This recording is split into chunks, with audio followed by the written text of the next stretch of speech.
In today's video, I'm going to teach you how to recall Unsend, sent email in Outlook. If you've ever clicked send and instantly noticed a mistake, this guide is for you.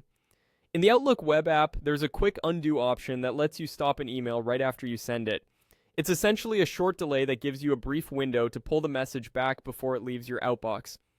Start by opening your web browser and going to outlook.live.com.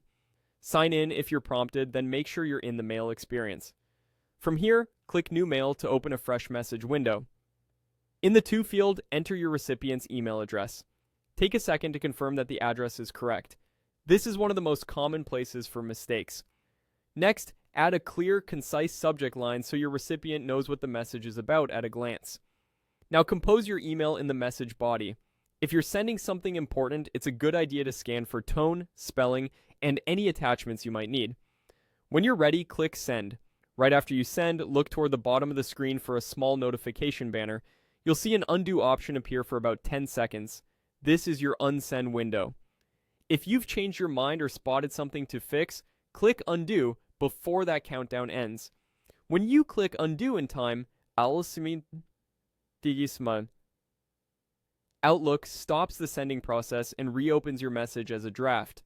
From here, you can correct the recipient, update the subject, tweak the wording, or attach a missing file. Once everything looks right, you can send it again with confidence. A few tips to make this smoother.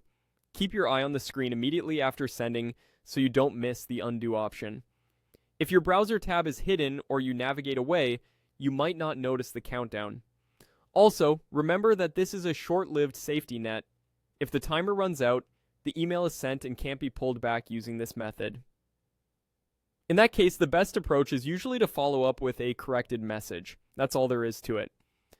Go to outlook.live.com, compose your message, send it, and use the undo button within the brief window if you need to stop it. With this simple habit, you'll have a reliable way to catch last-second mistakes and keep your inbox and your recipients in great shape.